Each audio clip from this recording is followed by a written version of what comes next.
Hi everyone, welcome to Facebook Live with Action Potential. I'm Kathy Dixon and this is Beat the Board exercises for your back and core.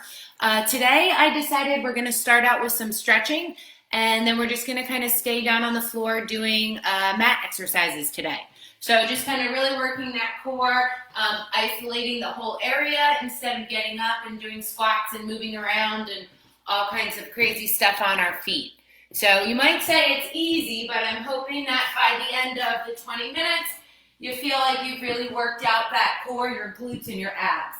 So let's start with my favorite stretch just to loosen up. We're going to do that rib pull or twist stretch. So top leg is bent up, bottom hand is holding the knee down. Bottom leg is straight with your body, top hand on your rib, or you're grabbing your foot. Exhaling and rotating back into your stretch. And we're going to hold here for just shy of a minute or so. Make sure when you're back in your stretch, you take a deep breath in. Exhale, letting that shoulder relax back as you exhale. Every couple of breaths, just try to sink a little deeper into the stretch. You're not straining through your neck.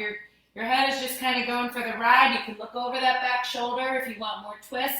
Or you can just kind of keep your chin in line with your sternum. Inhale again. Exhale, let that shoulder relax back.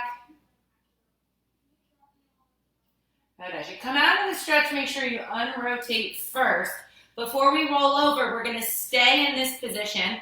Bring our arms out. I call it like an alligator mouth. Okay? And we're just going to move through our rotation. So we're going to take our top hand, reach it forward over the fingers of the bottom hand.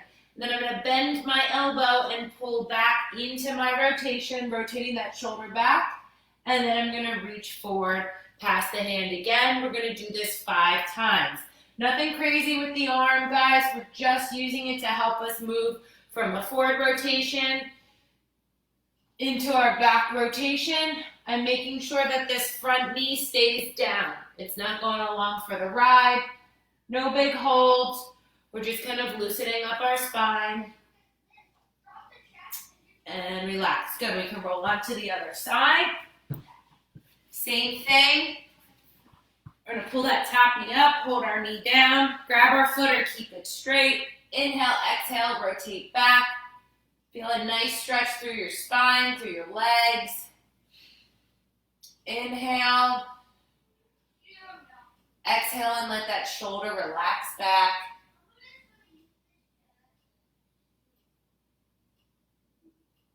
Just inhaling and exhaling, trying to relax into the stretch.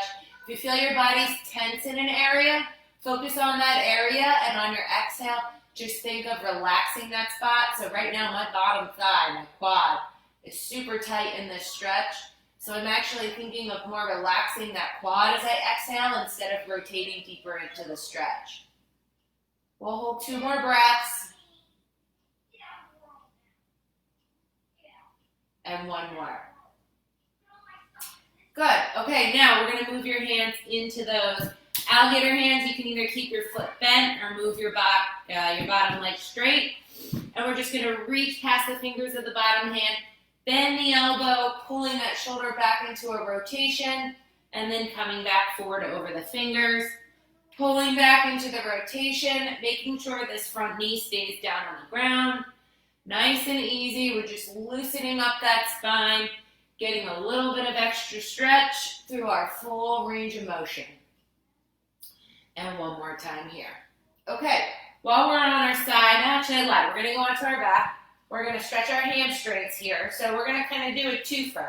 So we're going to get a quad stretch by keeping one leg straight. And the first one, we're going to grab our knee and pull it towards our chest.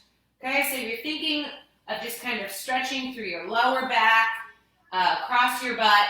As you're doing this leg, I always think of taking the back of my straight knee and kind of driving it into the floor. It's going to help me get a stretch through the front of that straight leg while I'm getting a stretch through the back of the bent leg. Okay, think of opening the knee up towards the shoulder as you hold the stretch. If holding the top of your shin here is tough, you can grab under the thigh. If you're really tight and you're having a hard time straining here, You can take a towel or a shirt, it's called Go-Go Gadget Arms, and then pull like this. It helps relax that neck a little bit. So we're just holding the stretch here. I'm going to grab behind my thigh. I'm going to straighten that leg. As I straighten the leg, I'm not letting my thigh move away from me. So I'm hugging that knee tight, straightening the thigh, and you're going to feel a stretch through your hamstring here. And we're just holding. As you can tell, I'm not terribly flexible because my leg doesn't straighten very far. As I'm doing this, I'm taking that straight leg and I'm pushing it down towards the floor, kind of thinking of separating my legs so I can get a stretch on both sides. Then as we finish, we're just going to do 5 gentle ankle pumps where we point and flex the foot. This is called a nerve glide. We're just taking the nerve and moving it through its nerve tunnel in our leg. If you're getting any shooting or stinging pain here, either back off how far you point and flex the foot or don't do it at all. Just hold this stretch still. Okay, so now we're going to come out of this position, switch legs. So I'm going to keep my one leg straight. I'm going to pull my other knee towards my chest, thinking of driving the knee of the straight leg down into the floor as I pull the bent knee towards my shoulders. Again, if you're having a hard time getting here and you're out here because of knee and hip restrictions, get a kitchen towel and you can use the kitchen towel to wrap around your thighs and pull the leg towards you. Stretching is, you're supposed to take up the tension and hold, never moving into a painful stretch. Sometimes stretching can be a little uncomfortable, but again, you're in charge. It's better to start with a little stretch and increase the stretch as you hold instead of going guns a-blazing and go as hard as you can and your body kind of recoils in tension. So we're holding here without letting my thigh move. I'm going to straighten that knee as best I can. Feel a big hamstring stretch. Still pushing that straight leg, that knee down into the floor so I get a stretch in the front of my thigh. Okay, still kind of pulling that thigh towards me. One like scissors, one leg's coming towards me, one's going away from me. Feel that nice stretch through my hamstring. We're doing this today because my hamstrings are tight. They're a little sore, so we decided that I'm going to take advantage of this and do my stretch for the day. Okay, then we're going to gently point and flex our foot here. Again, start gentle. All right, if you're getting any sharp zingers or pains, either decrease the point and flex movement or don't do it at all. We're just doing a couple here. This is what they call that sciatic nerve. Good, and then we're going to relax down. We're going to go right into our clamshells. So we're going to lie back on our side. We're going to bend our knees so that our shoulders, our hips, and our heels are in a straight line. We're going to do 2 versions of this today. My bottom hand is under my head, supporting my head, or I have a pillow there. My top hand is supported on the floor, and that just helps me from rotating my hips back. So keeping my hips stacked on top of each other and my feet together, I'm lifting my top knee up, bracing my belly, lifting my bottom knee up off the floor, down and down. We're doing 10 of these, so that's 2. As I'm lifting, I'm bracing my belly so that my pelvis isn't rolling backwards as I lift the legs. 3, 4, 5. So it's top knee up, bottom knee up, down and down. 7. Try not to use my arms to brace me. It's more just helping to position those hips from rolling back. I think this is 9. And 1 more is 10. Before we go to the other side, we're going to do a different version of this exercise. I want you to lay so that your legs are straight with your body. Okay, so it's my shoulder and my hip are in a straight line. Now I'm going to bend my knees behind me. So if I show you from this angle, okay, so I'm in a straight line. I bend my knees so my feet move behind me. So now my shoulder and my hip and my knee are in a straight line and my feet are behind me. From this position, I'm going to do my clamshell with just the top leg. Right? So I'm in this straight line. I bend my knees. It's behind me. I can still keep my hand here. Still making sure that my hips are stacked. I'm not letting those hips open up behind me. Feet together and then lifting up and down. As you lift up, just make sure you're drawing in that lower belly so you don't feel like you're arching your back backwards. Okay? By keeping our hips straight in this position, we're working our core, but we're also working our hip in this straight leg position. which is more similar to how we use the hip in standing, stair climbing, and things like that, walking. Just make sure you draw that lower belly in, because as I lift up, I want to arch through my back, but you don't want to allow that arch to happen. You want to keep that pelvis nice and still so that the only thing moving here is that hip socket is rotating. We're going to do 2 more, and you should just feel this isolate more towards your side hip and your glutes. Okay, so we're going to roll over to the other side. We're going to do the knee to knee first, so that's where I lie with my shoulders, my hips, and my heels in a straight line. My knees are bent in front of me. Hands on the floor, hips are stacked, bracing my belly. Top knee up, bottom knee up, down and down. So we're going to do 10 here. Make sure as you lift that bottom knee, you don't let those hips roll backwards. So we're just using our core to stabilize our spine, and we're getting hip socket rotation. I'm going to call that 5. So we've got 5 more to go. Try not to push through that hand. Good, top knee up, bottom knee up, down, down, and 1 more on each leg. Okay, so now we're going to do the straight leg. So we're going to move our legs straight with our body. Bend our knees so our feet move behind us. So now my shoulders, my hips, and my knees are in a straight line. I'm going to make sure those hips are stacked, one on top of the other.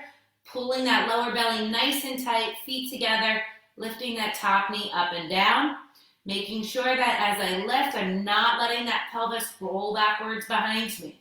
Okay, because then I'm just straining my back instead of creating that core stability and hip mobility. So this is important for strengthening the core and the hip, but it's also really important for providing protection to the spine. I'm going to do 3 more here. 1, you should feel it right on the side and back of your butt. 2, and 3. Okay, onto your back. So we're going to do 2 versions of the dead bug. You can grab, so for the first dead bug, let's do where we press the weight up. So we're going to take our weight, shoulder bone, socket of the shoulders are going to stay on the floor. We're going to press from the armpit, elbows are straight. I'm pushing from the armpit muscle. I'm going to inhale, exhale, drop my rib cage, firm my lower belly, march one leg up, brace, march the other leg up. From here, I'm going to tap and lift, tap and lift. So I'm alternating my legs, tapping to the floor and lifting. If you want to make this a little bit harder, you can extend that leg out and pull it back in. Just make sure that no matter what you're doing, you're drawing the belly button down, your chest is relaxed, pushing through the weight, and you're not letting your back arch from the bed. Okay, and again, if you don't like the feet lifted, you can go to where both feet are on the ground, and you're just alternatingly marching one leg. We're going to do 2 more on each leg. And 2, and 2. Okay, now lower the legs, come back down. We're going to repeat a second set. So again, you can do where your feet are down and you're just alternatingly marching.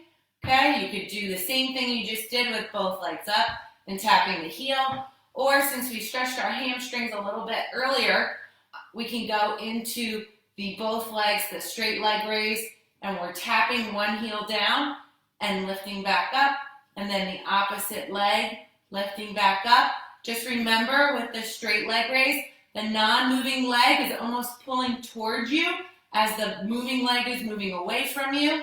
Okay, so that non-moving leg is doing some work.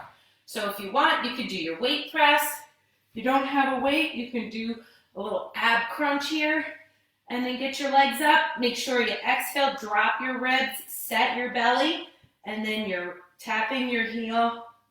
I like the weight better than this, but if you don't have a weight, doing a little crunch here with your shoulders can help engage that upper ab area. Just make sure on the exhale you're thinking of dropping that belly button to the floor, firming your lower abs, not pushing them up towards the ceiling. So I actually find this one quite challenging for me, only because of my very lack of hamstring length. 1 more on each side. I think it's harder for me to hold that non-moving leg up and straight than it is to keep my core still. and relax. Okay, so we're gonna move on to two types of bridges. So the first bridge, we're gonna do the sustained bridge. So we're gonna do the sustained bridge with the skull crushers, 10 in a row. Okay, if you don't like that, you can just go through and do some bridges while we do that. And the second bridge is we're gonna go up into a bridge and we're gonna alternately march our legs. We're gonna do 2 in a row and then come back down. If you don't like doing the alternatingly march, you can practice doing 5 in a row single leg bridges and 5 in a row single leg bridges.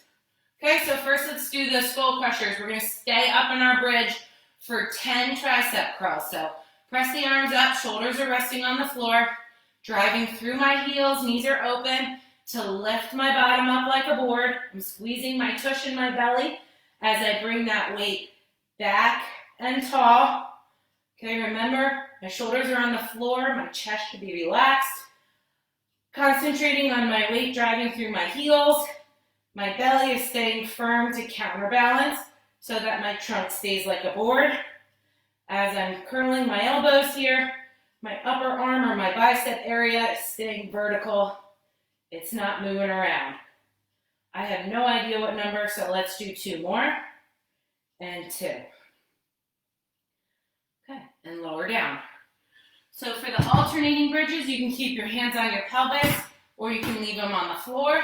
Again, if you don't want to march in the air, feel free to do 5 single leg and then 5 single leg. So we're going to bridge up.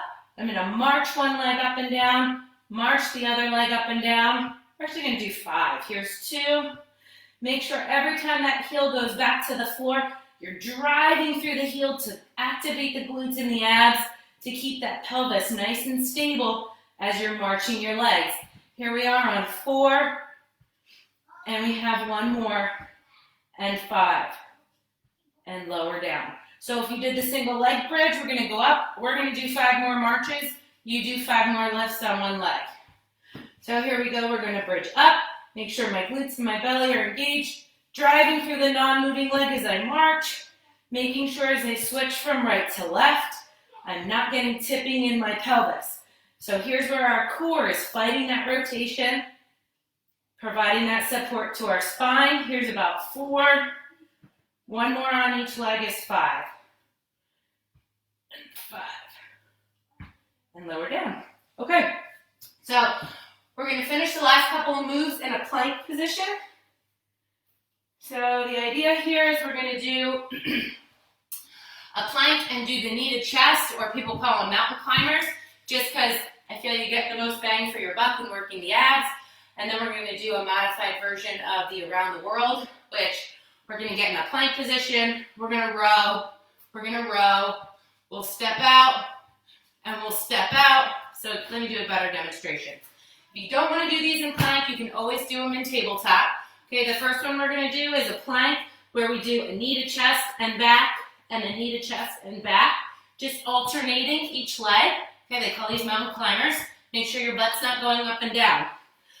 The second thing we're going to do, you can do them with weights or without weights, but we're going to go into our plank, and we're going to row an arm, side step a leg, side step a leg. Okay, and we're going to go through that about 5 times. All right, so let's go for, I don't know, maybe 6 mountain climbers. If you don't want to do them in a plank position, you can do them here and just step back, or you can do a reach or the diagonal reach. Up to you.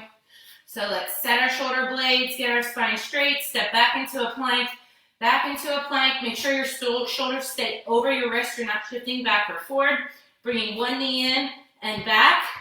You can go at whatever speed you like. I tend to stay a little slower with these because I'm not doing it to get my heart rate up. I'm doing it to make sure that I'm activating the correct muscles for my core and my back. I'm going to do 2 more on each leg. The knee is kind of moving towards the same side elbow, if you'd like to think of it that way. Last one, and back in. Okay, so let's go for the rows or the around the world. Probably just going to do 5 through, if we get to that many. All right, so we're going to set our shoulder blades, Set our spine. We're going to step back into a plank. I'm a little wider on this one, okay? Bracing and rowing, bracing and rowing, stepping out, rowing, rowing, stepping out, rowing, rowing, stepping out. That's 3. We're going to finish on 5. Okay, make sure you're not tipping your pelvis or tipping your shoulders. This is 5 here as you're doing the rows or the step outs. And come in. Okay, so to finish for today, we're going to do a little bit of a plank sequence, nothing crazy. We're just going to go into our plank. We're going to do that slow, lower like a board to the floor, what I call a reverse plank. And then we're just going to press up into our extension stretch, go back into our child's pose stretch, go back flat. Try to do a press up from the flat position. Hold our plank for a count of 10, lower back down and repeat, and then we're done. So if I just show you real quick, we're coming into our plank, okay, we're going to hold, then we're going to lower down, keeping our biceps really close to our body like a tricep press, okay, so we're lowering down, relaxing the feet, coming up into our extension, and we'll hold, we'll come back down, go into the child pose, hold, we'll come back to our plank. We're going to start on the floor. This one's going to be hard, but you tuck your toes, brace your belly, and it's basically a push-up from the floor. Okay, again, stay on your knees if you're happier here. You're still working the correct muscles. All right, so let's go ahead back into our plank. Start tabletop. Step back. We're going to hold for 10, 9, 8, 7, 6, 5, 4, 3, 2, 1. We're going to lower like a board. Right here, squeeze everything to stay straight. Relax your feet. Press your chest up in the air, bending backwards, letting your hips relax down towards the floor. Kind of lifting my chest up, looking up. My neck is relaxed though. My shoulders aren't up in my ears. Kind of pushing them down into the floor away from me. Good, come out of that. Go back into a child's pose, bringing your hips back to your heels. I like to rest my head on the floor and kind of creep my fingers away from me. Gives me a nice stretch through the side of my trunk and through the lower part of my back here. So strengthening and stretching, so flexibility and strength is the key to a healthy back and core. All right, we're going to come back flat to the floor. Do that one more time, but this time we're going to do a press up. So you want to bring your hands somewhere near your chin or your shoulders, okay? Toes are tucked, elbows are right against your body. You're going to brace your belly, brace your shoulder blades, squeeze your butt. Press up into your plank and hold for 10, 9, 8, 7, 6, 5, 4, 3, 2, 1. We're going to lower back down, keeping our elbows really tight to our body. Squeeze right here. Don't let your body separate from the board position. And then we're going to press up into our extension. Remember, opening up your neck from your ears to your shoulders. So think of dropping those shoulder blades down towards the back pocket of your pants. We're just holding and relaxing here. Okay, go ahead back into your child's pose, getting a nice rounding stretch through the back, stretching the sides of your trunk. And you're great. So great, thanks for joining me today. Again, if you're interested in a free screen to see how being quarantined on COVID-19 has affected your health and fitness, give us a call at Action Potential or reach out to the link listed above. And I will see you guys again on Monday, live from Action Potential. Take care.